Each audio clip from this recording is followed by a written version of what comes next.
After a tumultuous 2023, Harry and Meghan are unlikely to make a quick recovery in 2024. They still have to deal with the aftermath of all the scandals of the past year. So first of all, I want to talk about the hysteria thrown by the Stuberplums, Harry and Meghan's fans. Recently, comedian Simon Brodkin released a video of his stand-up performance where he mercilessly mocked Harry and Meghan. Specifically, he said that after everything he's seen from the couple, he's willing to support Prince Andrew more than them. Quote, "Honestly, by the time Harry described his date with Meghan as the night we pulled the pin on the fun grenade, I was starting to root for Prince Andrew." As you might expect, Meghan's fans didn't appreciate that description. One sugar daddy, Judy, wrote, "All this hate they get leads to Meghan's threats. Why add to that with cheap jokes about Harry and Meghan when you can make fun of anyone else?" Another user, Big Appity, added, "I don't even understand these jokes. All I know is that mentioning Andrew in the same sentence as Harry and Meghan is a cheap trick. It's hilarious though, and I felt the same way. I've never been a huge fan of Prince Andrew. I think he's a bit of a perv, and I know that he has never been proven to do anything illegal with these young girls, but still it's not a good thing anyway. But after everything Harry and Meghan have done, how could you not choose Andrew over those two if you've got to choose somebody? And what is this pulling the pin on the fun grenade? Honestly, it sounds like something a middle school teacher would say, and then be made fun of by her students." While that's not the main topic of this video, I had to share with you all because I knew you would appreciate it. Comedians Comedy TV shows the whole lot have had a great time going after Harry and Meghan this year. There's been a lot of material to choose from. Really, the jokes write themselves. So looking forward to 2024, are Harry and Meghan going to turn things around? Are they going to all of a sudden become such respectable, relevant people that comedians stop making fun of them? Or are we going to get more of the same? Well, I think you know where I stand, but let's hear from another person who's going to be a big fan of Harry and Meghan. Another expert on this issue, Russell Myers, is the royal editor for the Daily Mirror, and he talked about Prince Harry and Meghan Markle's future in an interview that he did Sky News Australia, and he believes that 2023 was not a very good year for them. Well, obviously, he's calling it an absolute bonfire. He says what has happened with Harry and Meghan has been an absolute bonfire, not only trashing their reputations, but their relationships with the royal family. Honestly, I don't see how those two could be so delusional that they believe this year was anything but an absolute disaster. And I don't know what they're saying. Who knows what they tell themselves behind closed doors? They could be patting each other on the back about right now, talking about how great it was, how much attention they got, because remember, for Meghan Markle, it does seem that positive publicity is not necessary. She's perfectly happy with negative as long as it gets her name in the papers. But I feel like Harry's different. I think Harry takes himself very seriously because remember, he is a person who is a person who is a person who is a prince. And I don't think he appreciates being the butt of jokes. I also still believe that it is Meghan Markle who is so desperate for this attention from the media. I know Harry does it too. But at the same time, I kind of do believe that Harry would like more privacy if he weren't married to Meghan. That is, it's never going to happen though as long as he stays with her, so I don't know why he's still with her. And I could be wrong. Harry could be as desperate for attention from the media as Meghan is, but I think he's a little pickier about it. I think he's a little more sensitive than Meghan is when it comes to this kind of stuff. Myers went on to say, "I can't imagine what is going to happen in 2024. Meghan says there are big, exciting things on the slate. Let's wait and see, because whatever happens, we'll all be talking about it." He is right about that. Sounds like Myers also shares my feelings of skepticism when it comes to Meghan Markle's claim that she's working on some big, exciting things behind the scenes. We have no choice but to wait and see, because so far we're not seeing a thing that looks like it could possibly be big or exciting. Sounds like Myers also believes that all these reports that Harry and Meghan are about to reconcile with the royal family are absolute biz. Of course they are. What chance is there of that happening anytime soon? So he says Harry's memoir Spare was an absolute bombshell throughout the royal family. He's still picking up the pieces of his battered relationship with his father and brother, and of course he is. You can't put that stuff in black and white and expect people not to be angry about what you said about them. That's the weird thing about Harry. He thinks that he can just absolutely demolish the reputation of his family. It didn't work, but he tried to do it. and then turn around and still be loved by them, and just they're going to give him a hug and tell him everything's okay. No, Harry's actions do have consequences. His family knows that he's mentally ill, but that is no excuse for what he did. He should have been talking about all that in a therapist's office, not writing it down in a book. Myers also pointed out absolutely no one was spared from the barbs in that book.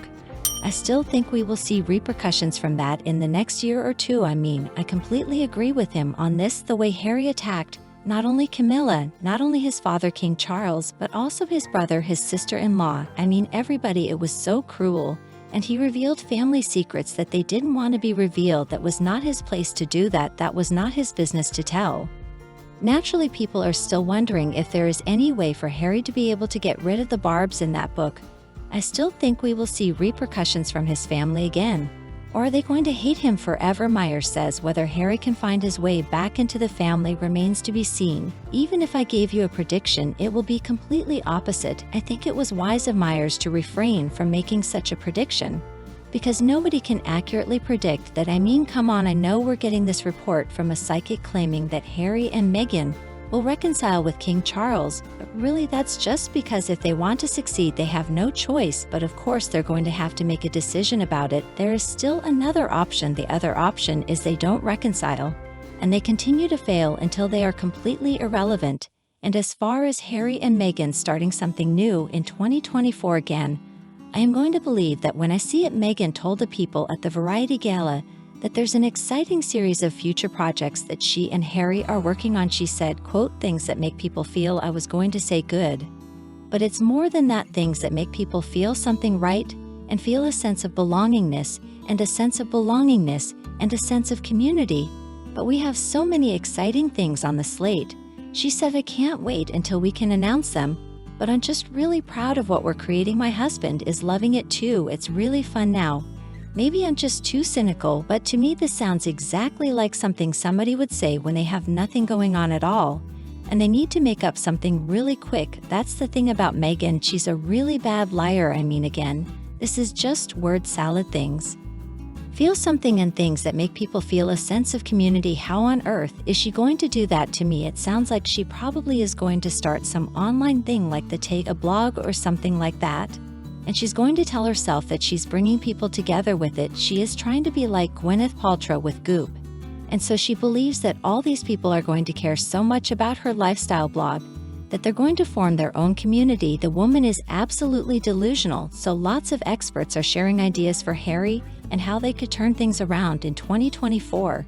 And there's one expert, the journalist Lynn Carrot, and she says that Meghan should really talk more about her father Thomas Markle, which to me sounds completely insane at first, but let's hear what she has to say. So Lynn says there are many things Meghan will want to say and put her side across about. She said, I'm sure fans would like her to talk about her relationship with her father Thomas, but she isn't that forthcoming about that side of her life. Well, I think there is a very good reason that Meghan isn't very forthcoming about her relationship with her father. She completely screwed him over. She cut him out of her life altogether for basically no good reason. I know what he did. He agreed to do this photo shoot with a tabloid to try to make himself look better in the lead up to the wedding. And that's something Meghan will never forgive him for, even though according to some people it was Meghan who arranged the whole photo shoot in the first place because she wanted an excuse to cut him out of her life, because she was embarrassed about his appearance. I'll let you come up with an answer to that question, but I'm not going to come to your own conclusion about that. But I think I know what I believe. I think for my part, as long as Harry and Meghan can stop going after the royal family, stop telling lies, stop trying to put out these puff pieces about themselves to make them seem like people they are not, and maybe be honest about the status of the invisible children, then I don't really care what they do with themselves outside of that. They can write a book, they can produce a movie, whatever it is they want to do, as long as they just stop being such horrible people. I think the world is going to end for them. They're going to move on, and they're not going to get made fun of so much. But are they going to be able to help themselves? Probably not. Instead, I predict that we are going to get more of the same from them. And as their lives continue to fall apart, my only worry is that their behavior might become even more outrageous, if such a thing is possible. All right. And now time to discuss the comments that you all left under the video. Desperate for cash and no offers, Sussex may turn to showing off and visit kids as source of income. We were talking about an idea, that one. and Meghan are running out of options for their content for Netflix, they could turn to the Invisible Kids. Since that is their final card they haven't used yet, they could start showing their faces. They could feature them in some kind of family life docuseries that probably still nobody would watch.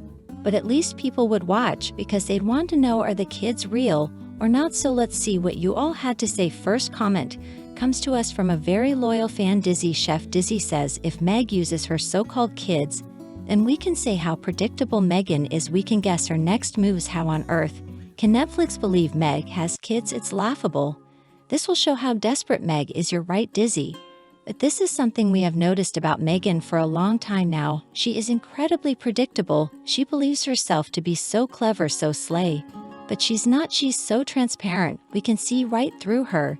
And I don't believe that the people at Netflix believe that Meghan does have kids.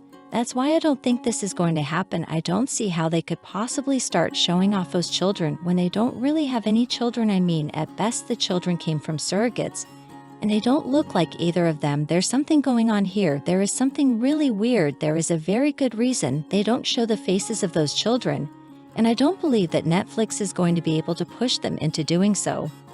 And the next comment comes from Flexible Flyer 50. Flexible says their pattern/mode of operation is to use people, events, whatever as a source of income. Nothing surprised me with these. One is as corrupt as the other. In reality, they teamed up well. Their greed, narcissism, ego, vanity, and jealousy are now legendary. Boy, they are legendary for all the wrong reasons. I hope the world never has to deal with a toxic pair like those two again. Although sometimes I'm afraid that they are a sign of the times, and that they're a sign of things to come, that people are only going to get more narcissistic in this technological age, that we live in the age of social media, as they call it. A bit of a tangent, I know, but still somewhat related. I think that you're right though about the two of them being two peas in a pod. That's the reason that Harry was so easy to brainwash. He already sort of believed all these things that Meghan told him, and then she encouraged his delusions. Next comment comes from Scott Canuck. Hello Scott. Scott says, I look at Harry and Meghan, and quite honestly, I can't imagine them with children. They just don't give off parent vibes. I may be wrong, but I'm quite intuitive. And no, I'm not the only one. Well, Scott, you are certainly not the only one, as you can see from all these replies. We have Yvonne agree 100. Even other people's children don't want to be near Meghan, or they run away from her. Kim says agree. Cassandra says you're so right. I feel the same way when I look at the two of them. And then Maria says I am positive they have no kids. Then we've got more responses. We have Sunny. They do seem to vacation, often without the children. A man who complained about the lack of time with his father and of losing his mother. I would have expected him to be a hands-on dad, but who knows, maybe they just are paranoid about sharing their children with anything to do with the children. And then there is the possibility that Meghan doesn't want the children to become the focus of attention, taking the cameras away from her. Now Sunny, I think this could certainly be a big part of it. Meghan wants all the attention. She always has to be the most important person in the room. She has to have the power. She can't stand it if somebody gets more attention than her. And that's why she can't stand to be anywhere near Catherine and William. She knows that Catherine is always going to be above her in importance, and that just burns her up. And then Dawn says raid the older magazines like New Idea, Wednesday, etc. They had all the stories. Also recall of the children. They were friends or bar. Meghan Markle certainly seemed to have a plan to snag herself a prince, and somehow she succeeded in hooking Prince Harry, likely because he was the more gullible brother. There's no way she could have landed Prince William, even before he met and married Catherine. It's possible the children Meghan and Harry claim to have are actually their friends' kids. The supposed son Archie may be a boy named Gavin Gringus, son of their pals. And the mysterious daughter could be Rebecca Cord, granddaughter of their former gardener, despite Meghan pretending the little girl was hers in photos. Some have speculated Meghan used Stacey Schroeder's daughter, presenting her as her own child. The truth about these children's origins remains a mystery. Were they born to surrogates, or not biologically related at all? The public deserves answers about who these children really are. It seems clear something strange is going on, and the full story has yet to emerge. Meghan and Harry will likely be dealing with the fallout from 2023 for years to come. Let me know your thoughts in the comments. Do you think we'll ever get to the bottom of the children's origins? And will the effects of 2023 continue plaguing the couple? I'd love to hear your perspectives. If you enjoyed this video, please like and share it so others can appreciate the content too. And if you have a moment, help support my channel. I sincerely appreciate it. If you like my videos, click subscribe so you never miss an update. I hope each of you has a wonderful, joyful holiday with loved ones. Wishing you a very happy, healthy 2024 ahead. Looking forward to seeing you in my next video.